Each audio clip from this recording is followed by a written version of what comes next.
Terima kasih. Bismillahirrahmanirrahim. Assalamualaikum warahmatullahi wabarakatuh.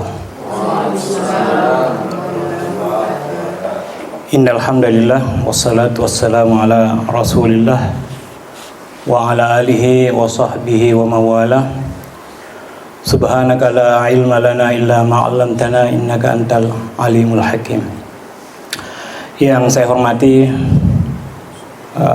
Al-Akh Kiai Haji Ahmad Yani Fakhruddin, teman-teman sekalian, karyawan-karyawati PT Tazkiyah Global Mandiri. Alhamdulillah, pertama-tama saya mengucapkan terima kasih atas undangan untuk bersilaturahim dengan teman-teman sekalian dan mendapat amanah dari Direktur dan Manajer Tazkiyah dengan kajian tentang tawakal. Tapi yang sebenarnya paling pantas bawakan ini Pak Kiai Ahmad Yani, ya, karena pengalaman saya kira berapa tahun ini Pak Kiai? 24 tahun ya membawa Tazkiyah ini. Saya kira tawakalnya dominan, banyak dominannya ya.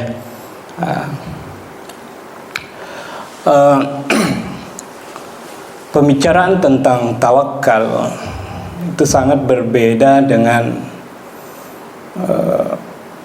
jika, karena banyak yang menyamakan seperti kepasrahan, artinya memasrahkan dan menyerahkan sepenuhnya urusan kepada Allah Subhanahu wa Ta'ala. Itu sangat berbeda sesungguhnya ketika kita mendalami makna daripada tawakal ini. Ada kisah terkait hal ini, kesalahpahaman tentang mengartikan tawakal.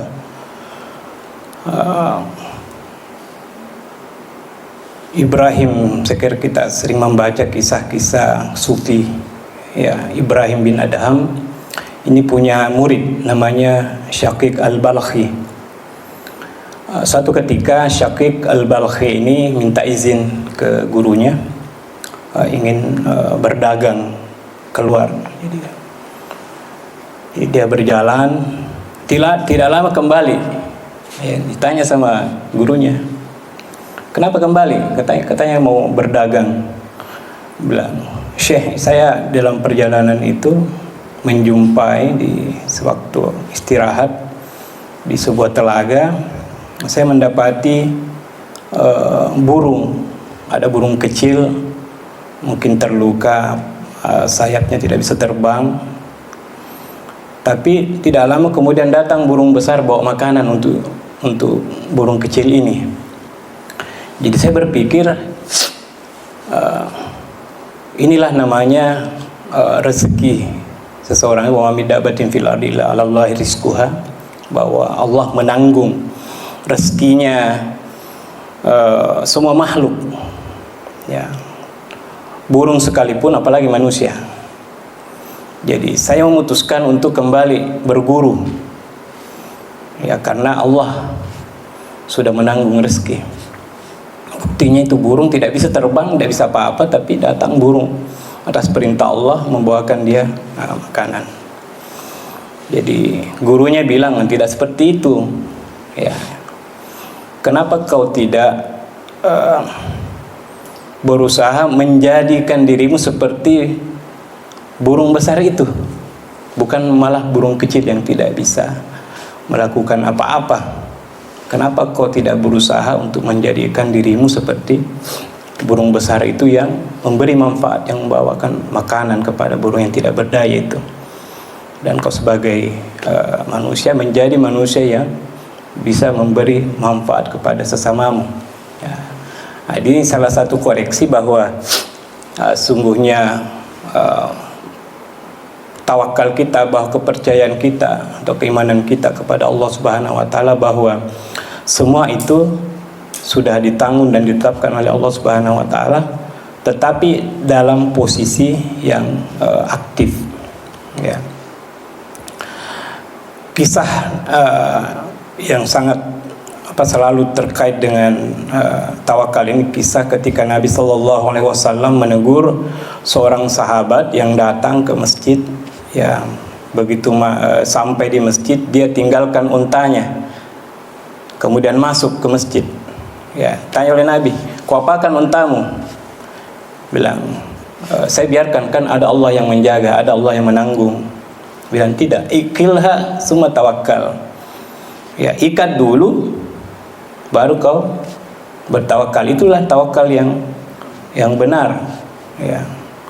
Jadi tawakal itu sesungguhnya dari kata wakala, ya, wakil, ya. Taukil, mewakilkan seseorang, itu sebenarnya tawakal juga. Jadi tawakal itu kita mewakilkan, menjadikan Allah sebagai wakil kita, ya. Wakil terhadap apa? Terhadap segala urusan kita. Tetapi bedanya ketika kita mewakilkan kepada sesama kita, kepada orang, kita fasih, ya. Misalnya saya mewakilkan seseorang untuk menguruskan sesuatu, saya bisa menunggu saja laporan, ya.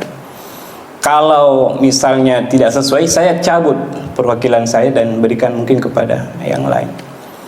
Tapi mewakilkan urusan kita kepada Allah tidak seperti itu. Kita harus dalam posisi aktif, ya, posisi aktif. Sama tadi di dua cerita sebelum itu, ya. Kenapa? Karena Allah tidak sama dengan kalau kita mewakilkan kepada seseorang. Allah maha segala-galanya, ya.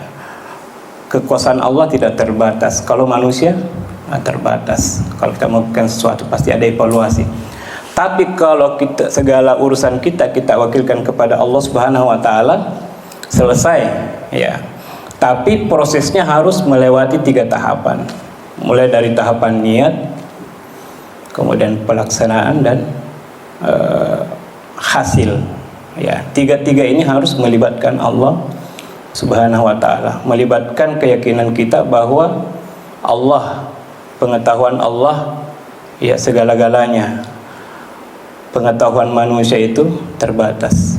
Boleh jadi sesuatu itu misalnya kita sudah melakukan sesuatu, kemudian ternyata hasilnya tidak sesuai dengan harapan kita, tapi kita sudah menyerahkan itu kepada Allah Subhanahu wa taala, segala potensi sudah kita maksimalkan, sudah kita lakukan, setelah itu serahkan kepada Allah Subhanahu wa taala, maka hasilnya, apapun hasilnya itu, maka itulah yang terbaik di sisi Allah Subhanahu wa taala. Allah Maha mengetahui. Asa an takrahu syai'an wa huwa khairul lakum.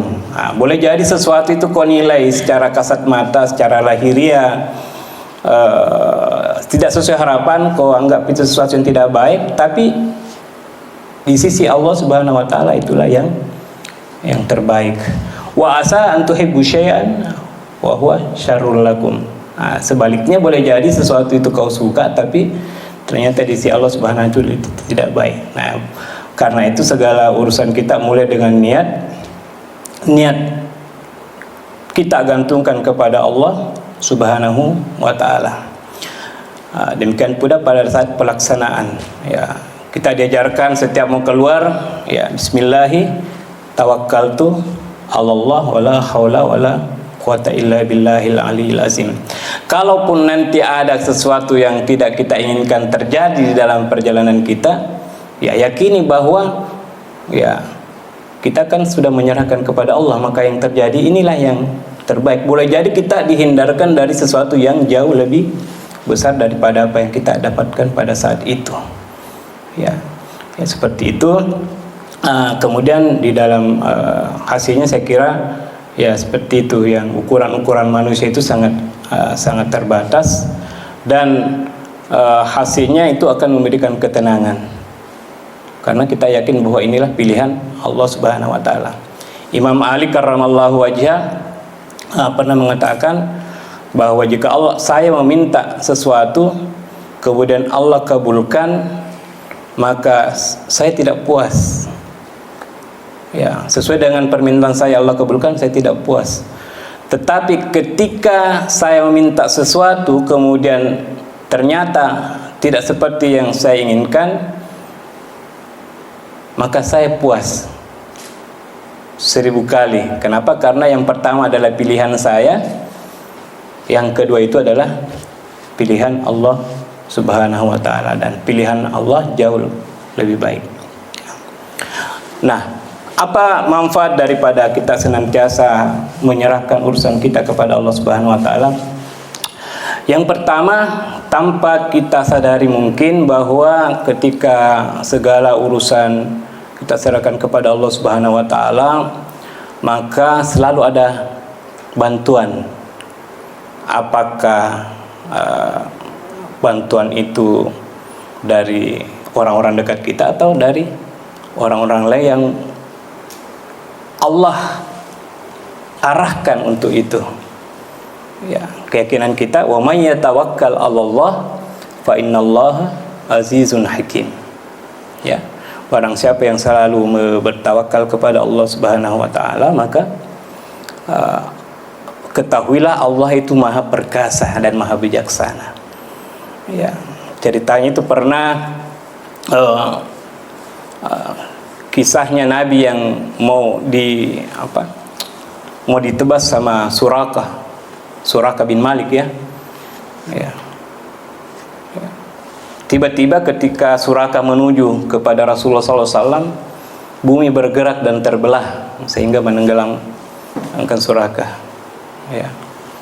Itu pelajaran-pelajaran bahwa Allah Subhanahu wa ta'ala, selama kita menyerahkan segala sesuatunya kepada Allah Subhanahu wa ta'ala, kita berhusnuzan. Ya. Ana inda zanni abdi bi. Ya, itu firman Allah dalam hadis qudsi, saya selalu bersama dengan persangkaan hambaku. Jadi selalulah kita berprasangka baik, ya, kepada Allah Subhanahu wa ta'ala. Kemudian yang kedua, orang yang senantiasa bertawakal kepada Allah Subhanahu wa ta'ala itu selalu dapat kebaikan di dunia, dapat lebih-lebih di akhirat. Wallazina hajaru fillahi min ba'di ma zulimu lanubawwi annahum fil hayati fil dunya wal ajrul akhiratu lebih baik, ya. Jadi di dunia dapat, lebih-lebih di akhirat. Dan saya kira kalau kita mau merenungi, ya, karena yang namanya hikmah itu selalu datang belakangan, ya. Nanti lama-lama, karena di awalnya kita menyesali, tapi lama-lama setelah kita berpikir beberapa kejadian selanjutnya, baru kita kemudian, ini mungkin maknanya kenapa Allah misalnya tidak mengabulkan permohonan saya, memberikan yang lain. Mungkin inilah hikmahnya. Hikmah itu selalu begitu. Kemudian yang ketiga, ya, ini ayat dinar sekira biasa kita baca, wa may yattaqillaha yaj'al lahu makhraja wa yarzuqhu min haitsu la yahtasib wa may yatawakkal 'alallah fa huwa hasbuhu. Barang siapa yang senantiasa bertawakal kepada Allah Subhanahu wa ta'ala, cukuplah Allah baginya. Ya, fa huwa hasbuhu, Allah mencukupinya. Kemudian Allahu balighun amrihi, ya. Allah menyampaikan semua urusan-urusannya. Ya. Cuma terkadang kita pendek pemikiran kita, selalu ukuran-ukuran diri kita yang kita pakai, padahal yakinlah bahwa ketika itu sudah sepenuhnya kita serahkan kepada Allah Subhanahu wa ta'ala, maka Allah akan penuhi itu. Ya, saya kira ini adalah hikmah yang perlu kita petik dari pembicaraan tentang tawakal. Yang paling utama itu tentu saja adalah diawali oleh keyakinan kita. Keyakinan kita Allah Maha mengetahui, Allah Maha melihat, Allah Maha bijaksana, Allah Maha segala-galanya. Ya. Nah, ketika itu yakin, masukkan dalam keyakinan kita, maka itulah tadi, seseorang yang senantiasa bertawakal kepada Allah Subhanahu wa ta'ala, hidupnya tenang, jauh daripada kegelisahan, dijauhkan daripada depresi, apapun masalah yang dia hadapi dalam kehidupan dunia ini, maka dia yakini bahwa Allah tidak pernah, wa ma kana rabbuka nasiya, ya. Allah itu tidak pernah lupa, dan Allah sudah memberi jaminan. Allah sudah beri jaminan, wa may yatawakkal 'alallah fahuwa hasbuh. Bagaimana kalau sudah Allah pemilik segala-galanya sudah memberikan jaminan, saya akan cukupkan semua kebutuhanmu. Ya, tapi itulah ya menjadi cobaan bagi kita, ya, ukuran-ukuran manusia lah yang masih sering kita gunakan. Saya kira ini sebagai pembuka. Jika ada hal-hal yang mungkin bisa kita diskusikan, kami persilakan, kami kembalikan kepada pembawa acara.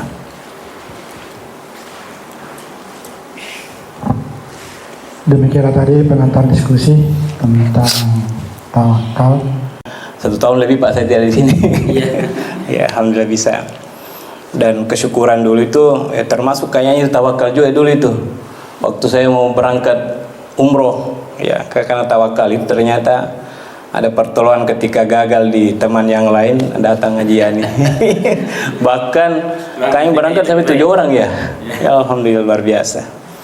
Ya, saya kira ini saya kembalikan ke Pak pembawa acara. Baik, teman-teman sekalian, demikianlah tadi kajian keagamaan kita yang membahas tentang tawakal yang disampaikan oleh Bapak Dr. Kiai Haji Saifullah Rusmin LCMA. Salah satu yang kami suka ketika beliau ceramah, cuma tadi ini tidak begitu. Beliau sering memberikan amalan-amalan. Jadi pernah itu dipanggil kami presentasi di masjid sana itu, beliau memberikan amalan ketika mengantarkan anak-anak pergi ke sekolah. Itu mungkin 6 tahun lalu, dan sampai sekarang amalan itu tidak bisa saya lupa karena itu kami lakukan sampai sekarang. Atas nama PT Tazkiyah Global Mandiri mengucapkan terima kasih sudah datang ke tempat kami. Mudah-mudahan insya Allah kita akan bertemu di lain waktu. Amin, amin.